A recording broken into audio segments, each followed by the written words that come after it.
أعوذ بالله من الشيطان الرجيم. بسم الله الرحمن الرحيم. الحمد لله رب العالمين. نوينا التعلم والتعليم والتذكر والتذكير والنفع والانتفاع والإفادة والاستفادة والحث على التمسك بكتاب الله وسنة رسوله والدعاء إلى الهدى والدلالة على الخير ابتغاء وجه الله ومرضاته وقربه وثوابه سبحانه وتعالى. Bismillahirrahmanirrahim. Qala al-mu'allif wal musannif rahimahullahu ta'ala wa nafa'ana bihi wa dunya wal akhirah. Amin.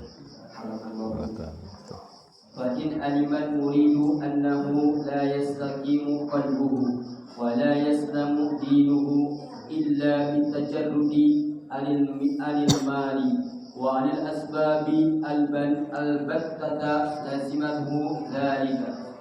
Fa in kana lahu azwajun أو أولاد تجب نفقتهم وكسوتهم لزمه القيام بذلك والسعي لهم فإن أجزى عن ذلك أجزا ينظره الشرع فقد خرج من الخرج وسلم من الإثم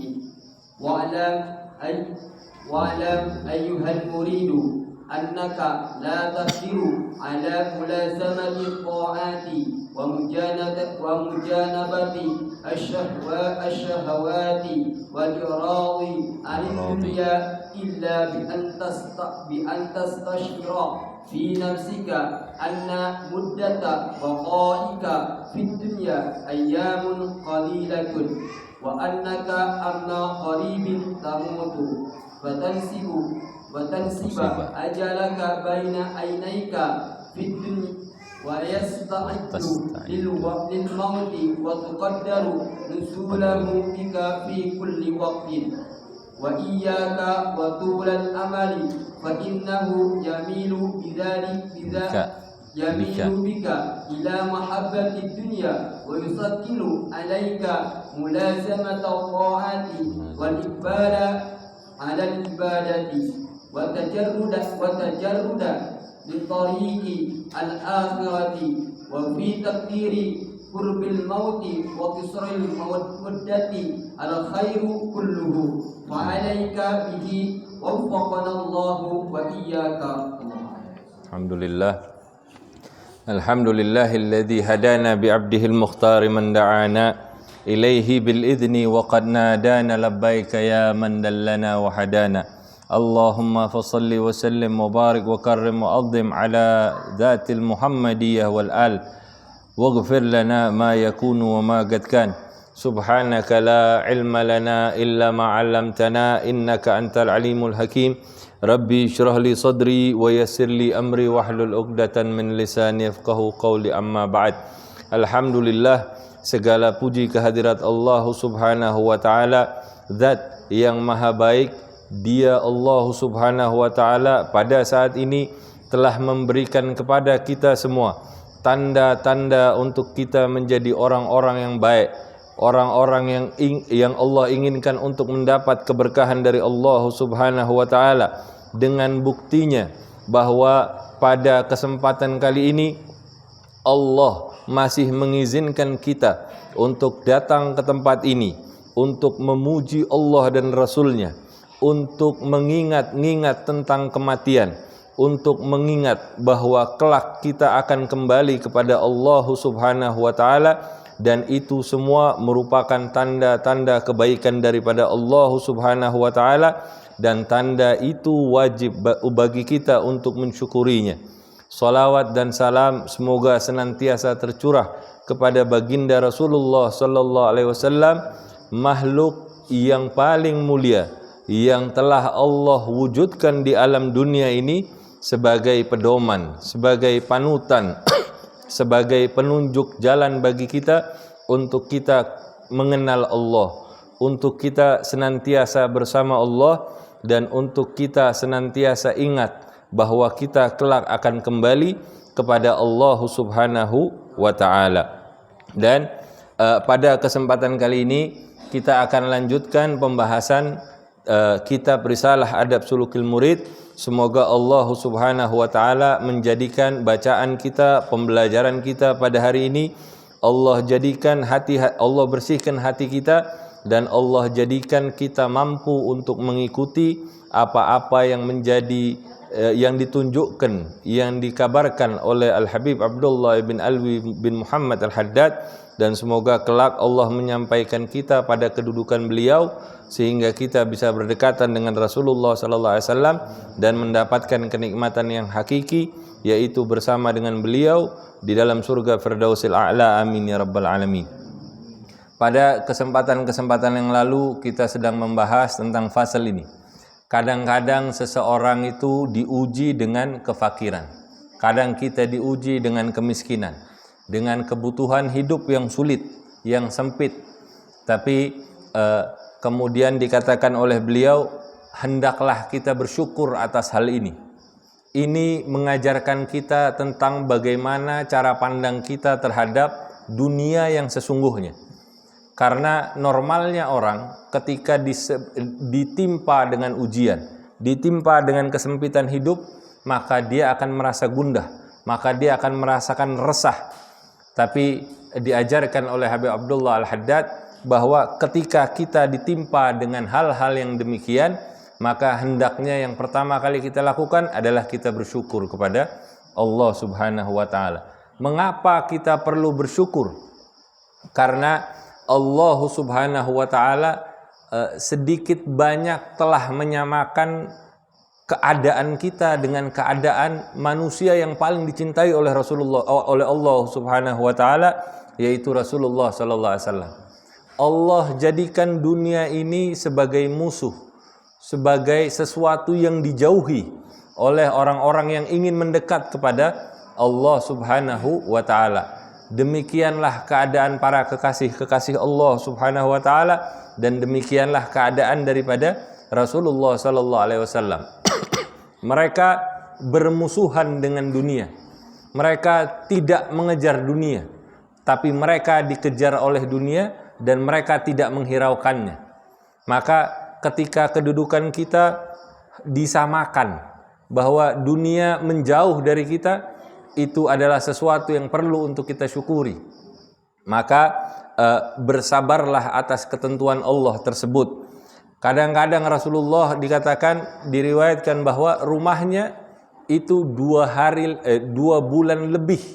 Rasulullah itu dapurnya nggak ada api yang menyala. Artinya nggak ada makanan yang bisa dimasak. Seburuk-buruknya keadaan kita, seberat-beratnya ujian yang pernah Allah berikan kepada kita, keadaan kita masih lebih baik daripada apa yang pernah dirasakan oleh Rasulullah sallallahu alaihi wasallam. Maka la yaktsuru hammuk ma guddir yakun. Jangan terlalu bersedih, jangan terlalu merasa gundah dengan keadaan kita, karena seyogianya keadaan kita ini masih baik di hadapan Allah, masih lebih baik dari keadaannya Rasulullah sallallahu alaihi wasallam. Tapi Rasulullah melewati hal itu dan itu tidak menjauhkan beliau dari Allah Subhanahu wa taala. Maka jadikan itu panutan, jadikan itu contoh agar kita terhadap keadaan yang menimpa kita masih terus mendekat kepada Allah Subhanahu wa taala. Cukupkan dunia. Dan kita nanti ini akan dibahas, subhanallah, berkaitan dengan apa yang dikatakan oleh Ustadz Heri barusan.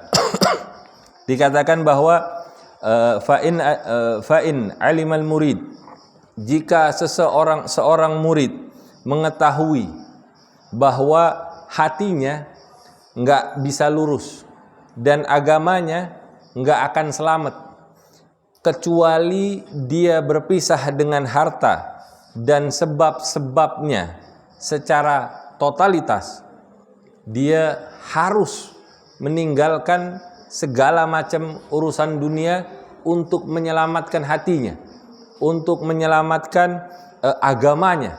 Karena kalau dia terus berkecimpung dengan dunianya, maka dikhawatirkan dia akan terjerumus, agamanya akan ternoda. Jika seseorang murid mengetahui, orang yang ingin mendekat kepada Allah mengetahui bahwa hatinya nggak bisa lurus dan selamat agamanya kecuali berpisah dengan harta, dengan dunia, maka baginya diwajibkan hal yang seperti itu. Di pertemuan lalu kita bicara soal masalah zuhud. Soal masalah zuhud. Zuhud itu bukan sama sekali meninggalkan dunia. Tapi zuhud itu adalah cerdas dalam memandang, dalam mengambil, dan dalam memanfaatkan urusan-urusan dunia. Nah, tapi kalau misalnya dunia itu bisa mencelakai dirinya dan agamanya, maka wajib bagi si orang yang ingin mendekat kepada Allah itu untuk berpisah, cerai, talak 3 sama sekali dengan urusan dunia. Harus bagi dia. Tapi kalau dia memiliki pasangan hidup dan anak-anak yang wajib bagi dia untuk dia nafkahi, maka tetap ada kewajiban bagi dia untuk memberikan nafkah dan pakaian untuk mereka, sekedar untuk menutup aurat mereka. Jadi jangan jadikan perkara-perkara yang tadi disebutkan untuk kemudian dia tidak bertanggung jawab kepada keluarganya. Nggak boleh. Tetap dia memiliki kewajiban untuk anak istrinya, untuk makan dan untuk nafkah dan pakaian mereka, sekedar untuk mereka menutup aurat. Wajib tetap bagi seseorang itu. Kalau dia tidak mampu akan hal itu, memberi nafkah maupun memberikan pakaian yang layak untuk menutup auratnya karena alasan yang bisa diterima di dalam syariat, maka orang itu telah terbebas dari kesalahan dan dosa. Ya. Kalau alasannya bisa diterima oleh syariat. Kalau alasannya dia malas, kalau alasannya saya sudah mencari sekali 2 kali, habis itu dia nyerah, terus dia tidak mau mencoba usaha-usaha yang lain yang halal, yang tidak membahayakan agamanya, dia nggak mau coba masalah-masalah itu, usaha-usaha itu, kemudian dia tinggalkan kewajibannya, maka hal itu nggak bisa diterima di dalam syariat. Tetap kita harus berusaha. Sampai kapan? Nggak ada batas waktu kita berusaha. Kita harus berusaha sampai kita mendapatkannya dengan cara yang halal, atau kita mati dalam usaha itu. Batasannya cuma itu. Jadi nggak ada alasan orang Islam itu kemudian dia malas di dalam usahanya. Nggak ada alasan. Nggak boleh beralasan begitu. Jangan sedikit-sedikit putus asa. Sedikit-sedikit putus asa. Jangan. Nggak boleh. Bersandar kepada Allah Subhanahu wa ta'ala. Jangan bersandar dengan kemampuan diri. Kalau kita bersandar dengan kemampuan diri, kita terbatas. Kita ini punya kelemahan banyak. Yang malas, rasa malas itu ada di dalam diri kita. Kalau kita bersandar pada diri kita, rasa malas itu berkuasa, maka kita jadi malas. Kalau kita gampang capean misalnya, kita merasa diri kita sulit untuk berusaha dengan keras. Tapi harusnya kita bersandar kepada Allah Subhanahu wa ta'ala. Maka dengan itu kita akan mampu untuk mengatasi rasa malas, mengatasi kelemahan-kelemahan kita yang lain di dalam urusan-urusan dunia. Kenapa? Karena yang kita lihat adalah Allah Subhanahu wa ta'ala. Allah memberikan ujian bagi kita, pasti kita bisa melampauinya. Enggak mungkin, la yukallifullahu nafsan illa wus'aha. Enggak mungkin Allah ngasih sesuatu ujian itu kalau hambanya tadi itu enggak bisa ngelewatin. Pasti mampu. Tinggal yang kita lihat siapa? Kita atau Allah? Kalau kita lihatnya Allah, la yukallifullahu nafsan illa wus'aha. Tutup mata kita dari urusan dunia. Jangan dilihat beratnya masalah. Jangan dilihat lemahnya diri kita. Tapi lihat Allah yang memberikan. Allah ketika memberi satu ujian, pasti kita mampu lewat. Yakin gak sama Allah? Harus punya keyakinan itu. Dan Allah gak akan mengingkari perkataannya. Allah gak akan ingkari perkataannya. Jadi apa yang terjadi sama kita, seburuk-buruknya menurut kita, pasti itu kita bisa lewatin. Pernah gak merasakan? Kira-kira sekian waktu yang lalu Dulu kita ngerasa itu adalah ujian paling berat buat kita. Kita anggap itu sesuatu yang sulit untuk kita lewati. Tapi ternyata sekarang, hari ini, toh kita masih hidup, keluarga kita masih ngerasa ada senengnya juga. Masalah yang dulu kita anggap berat, lewat, alhamdulillah. Apa yang sudah Allah tetapkan pasti berlaku. Kita suka, kita nggak suka, pasti itu terjadi.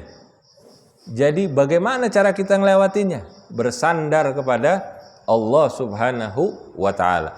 Bersandar dengan sebaik-baiknya sandaran, dengan keyakinan yang kuat. Tanamkan itu di dalam diri, tanamkan itu di dalam hati, di dalam kesadaran kita. Ya? Wa'lam ayyuhal murid, ketahuilah wahai para murid, orang-orang yang ingin mendekat kepada Allah, la taqdiru alayya, la taqdiru ala mulazamati ta'ati wa mujanabati syahawati wal i'radi anid dunya illa bi an tastash'ira fi nafsik. Sesungguhnya kita enggak akan mampu terus-menerus untuk beramal taat. Kita disuruh sama Allah untuk beramal taat, tapi kita sejatinya kita ini nggak mampu terus-menerus untuk beramal taat. Kita nggak mampu terus-menerus untuk menjauhi syahwat, ya, atau kita berpaling dari dunia. Kita kalau ngelihat diri kita ini nggak mampu. Aslinya, kalau cuman bersandar sama diri kita nggak akan mampu. Kita akan mampu melewati itu illa kecuali dengan merasakan di dalam diri kita bahwa keadaan kita di dunia ini, hidup kita di dunia ini cuman sekejap, singkat aja. Berapa banyak orang yang sudah hidup 50 tahun, 60 tahun, sampai 100 tahun mungkin. Seberapa panjang pun usia mereka yang kita lihat, coba tanyakan. Dia akan merasa bahwa hidupnya di dunia ini sebentar aja. Yang usianya sudah 50 tahun, ente tanya. Yang sudah 40 tahun lah. 40 tahun hidup dunia enggak berasa. Yang udah 50 tahun enggak berasa. 60. Dan kita akan merasakan bahwa keberadaan kita di dunia ini, berapapun usia, panjangnya usia kita, itu hanya dalam waktu yang singkat. Dan dalam waktu dekat kita bakal mati. Yakini itu sesuai dengan apa yang tadi dibacakan, yang disampaikan oleh Ustaz Heri. Ini kami nggak janjian, sumpah nggak janjian. Ini Allah yang jadikan lah begitu, bahwa hal-hal seperti ini nih disambungkan oleh Allah Subhanahu wa ta'ala. Waktunya singkat. Kita nggak tahu nih, sehari, 2 hari, setahun, 2 tahun, kita bakal mati. Kita semua akan mati, akan merasakan namanya kematian. Hari Sabtu yang lalu baru ada tetangga saya meninggal. Itu malam Jumat, habis sholat maghrib, saya masih ketemu sama beliau. Masih bilang. Biasanya beliau itu kalau habis maghrib masih duduk di mana? Di masjid ngaji. Terus saya tanya karena dia mau pulang, Pak nggak ikutan, biasanya masih duduk dulu gitu. Dia bilang enggak Beb, mungkin karena saat itu dia sudah merasakan kurang enak badannya. Isya nggak kelihatan. Kemudian mungkin malam itu dikatakan malam itu dibawa ke rumah sakit. Terus pulang lagi, hari Jumat lagi masuk ke rumah sakit. Anfal malam Sabtu pagi jam 9 meninggal. Secepat itu. Enggak kita sangka-sangka. Dalam waktu dekat kita akan mati. Kita akan merasakan yang namanya kematian. Fahami bahwa itu cerita bukan cuma buat orang yang sudah wafat. Kelak itu akan menimpa diri kita nih. Ini kita nggak tahu nih. Ini yang berbicara atau yang mendengar. Dalam waktu dekat, setahun, 2 tahun, sehari, 2 hari, 10 tahun, sekian tahun, kita bakal wafat. Kita akan merasakan yang namanya kematian. Kalau kita bisa tahu, kalau kita bisa tanamkan kesadaran di dalam diri kita bahwa kita akan mati, Maka urusan-urusan dunia yang tadi itu membuat hati kita susah, kalau kita bakal mati, itu urusan itu bakal lenyap. Kesusahan yang kita rasakan dengan dunia itu nggak ada artinya apa-apa dibandingkan setelah kita wafat, kita akan berhadapan dengan mungkar dan nakir, malaikatnya Allah subhanahu wa ta'ala. Nggak bisa disogok nih. Nggak bisa. Kita bakal dapatkan nikmat kubur atau siksa kubur, naudzubillah min dzalik. Insyaallah kita dapatkan nikmat di dalam kubur. Kalau sudah bicara soal kubur, dunia ini nggak bakal ada artinya. Sudah kita tinggalkan kok. Jadi jangan jadikan permasalahan dunia kita itu sesuatu yang memakan waktu kita, memakan pikiran kita, memakan badan kita. Bukan kemudian tidak difikirkan, tapi taruh dia sesuai dengan porsinya aja. Jangan jadikan itu penghalang, penghambat untuk kita terus dekat kepada Allah subhanahu wa ta'ala. Saya datang ke majelis sholat yang rajin, itu kalau habis gajian, saldo penuh nih di tabungan. Ntar giliran sudah pertengahan bulan, sudah mau akhir bulan, kemudian saldo udah mulai menipis, jadi alasan. Saya nggak ngaji dulu, nggak ada duit, alasannya gitu. Atau lagi ada apa gitu. Pokoknya jadikan alasan itu. Jadi aja alasan. Jangan jadikan itu sebagai alasan. Tetap upaya kita untuk mendekat kepada Allah jangan dibatasi dengan urusan-urusan dunia. Kecuali kalau itu ada urusannya dengan kewajiban kita yang lebih besar. Contohnya misalnya menafkahi anak istri gitu ya. Ya itu kan juga kewajiban. Saya nggak bisa datang Beb karena pekerjaan saya ini menghalangi saya untuk itu. Ya tapi masa iya sepanjang tahun begitu terus?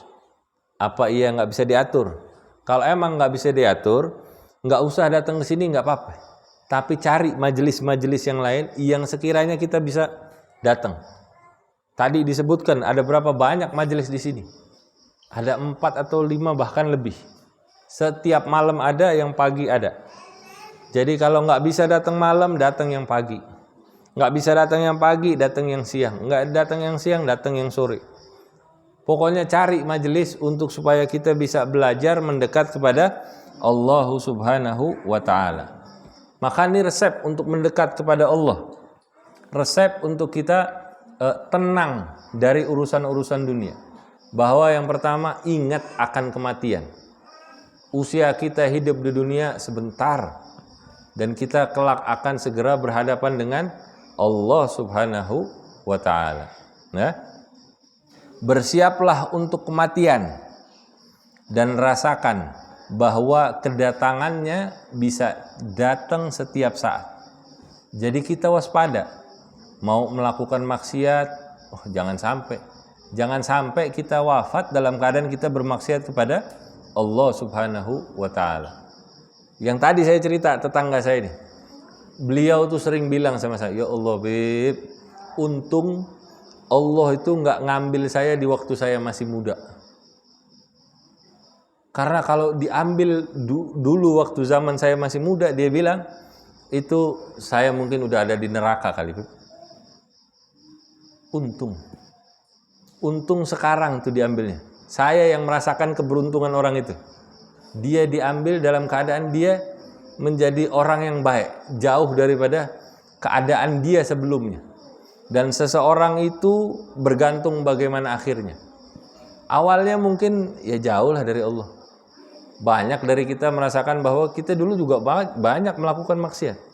Tapi alangkah bahagianya kita kalau akhir hidup kita dalam keadaan kita terbaik sama Allah subhanahu wa ta'ala. Dalam keadaan dekat kepada Allah subhanahu wa ta'ala. Jadi ahli majlis. Jadi ahli masjid. Jadi orang-orang yang dikenal dengan kebaikannya. Subhanallah. Dan bersiap untuk kematian itu bukan sekedar berada di atas sejadah, banyak bertasbih, banyak sholat. Itu bukan hal yang buruk, itu juga hal yang bagus. Tapi mungkin gak semua orang bisa melakukan seperti itu. Ada orang yang hari-harinya harus bekerja, di pabrik lah, di kantor lah, di sini, di pasar lah, di situlah.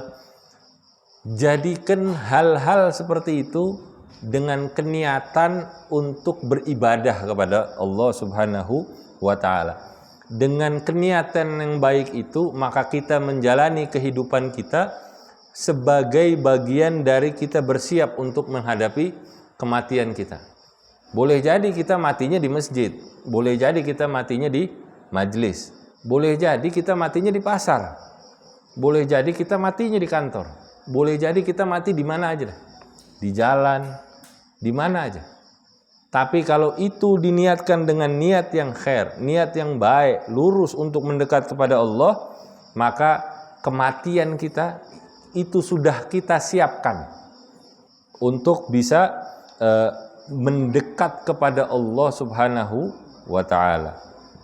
Dan yang kedua resepnya, wa iyyaka wa tulal amali. Dan berhati-hatilah kalian, kita, dari memiliki angan-angan yang panjang, ya. Karena angan-angan yang panjang dikatakan bisa menyebabkan diri kita, hati kita itu condong kepada dunia. Kalau hati sudah condong kepada dunia, kesulitan dunia itu akan merasuk di dalam diri kita. Susah bagi kita untuk keluar darinya. Susah untuk kita mendekat kepada Allah Subhanahu wa ta'ala. Karena hati kita ini sudah condongnya kepada dunia, bukan kepada Allah Subhanahu wa ta'ala. Ya? Panjang angan-angan, ingin ini, ingin itu. Bukan gak boleh berencana, boleh berencana. Lakukan perencanaan itu, kemudian jalani dengan jalan yang paling baik. Tapi sekali lagi, jangan taruh itu di dalam hati kita. Belum tentu rencana kita itu bisa berjalan. Belum tentu usaha yang sedang kita jalani untuk mendapatkan hal itu akan membuahkan hasil sesuai dengan apa yang kita harapkan. Belum tentu. Belum tentu. Nah, kalau itu tidak terjadi, maka jangan kemudian hati kita menjadi banyak resahnya. Enggak. Kita ini menuju kepada Allah Subhanahu wa ta'ala. Bagian ikhtiar kita urusan dunia itu adalah bagian daripada adab kita untuk menjemput rezeki dari Allah Subhanahu wa ta'ala. Karena kita hamba, kita bukan tuan. Kita bukan orang yang minta sama Allah terus kita harapkan Allah supaya langsung ngasih sama kita. Loh, ente siapa? Kita ini hamba. Kita ini minta sama Tuhan kita, sama Allah Subhanahu wa ta'ala. Dan kita bekerja, berikhtiar untuk mendapatkan rezeki, pemberian daripada Allah Subhanahu wa ta'ala. Tapi jangan sampai apa yang kita minta itu menjadi fokus utama kita sehingga kita lupa sama yang memberi. Ya?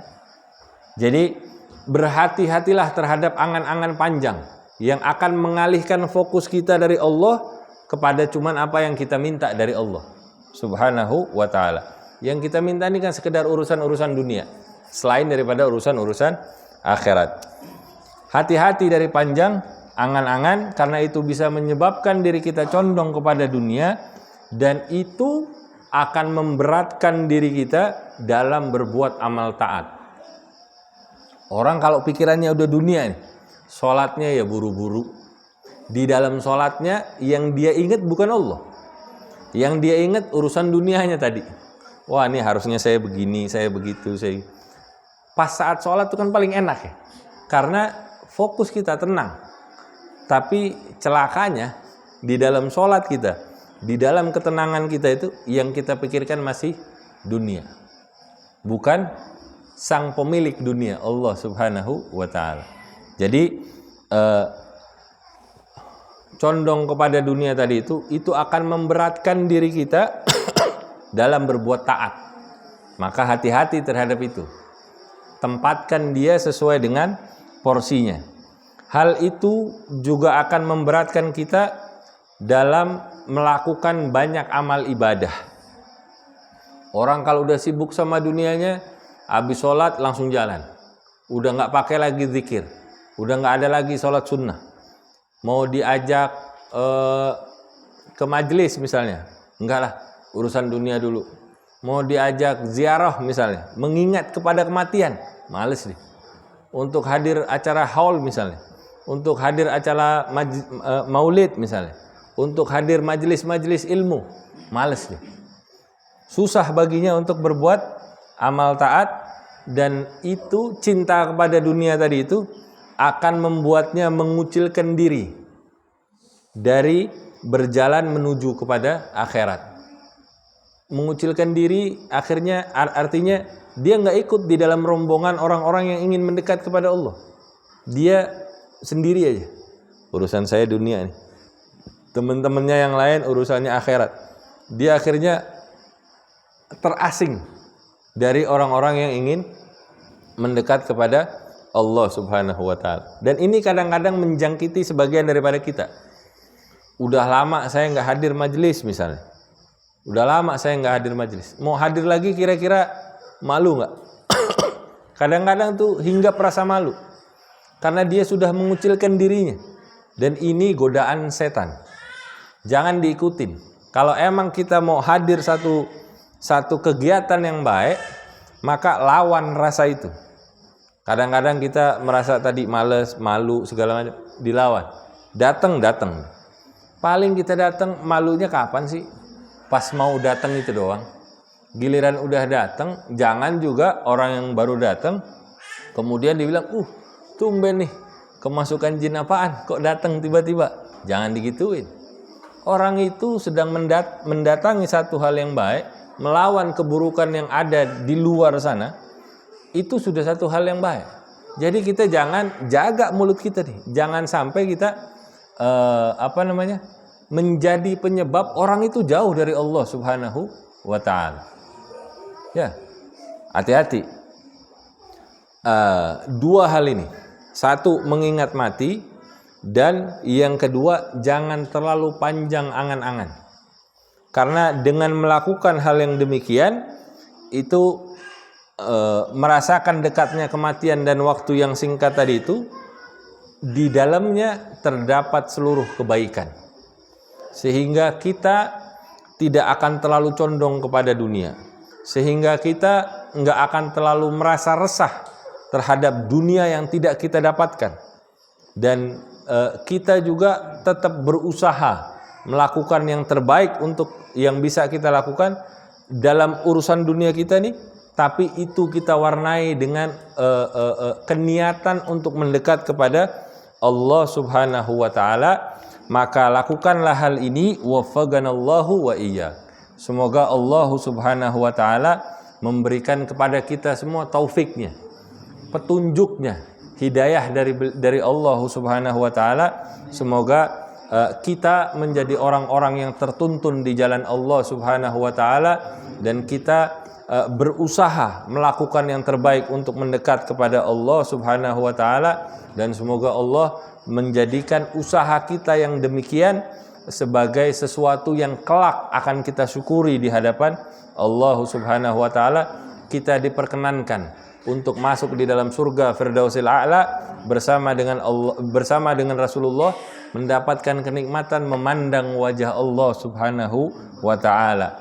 Kita, keluarga kita, sahabat kita, anak istri kita, dan semua orang-orang yang mengenal kita dan yang kita kenal, ala hadhihi niyyah wa likulli niyatin salihah wa ila hadratin nabi Muhammadin sallallahu alaihi wasallam bisiril Fatihah.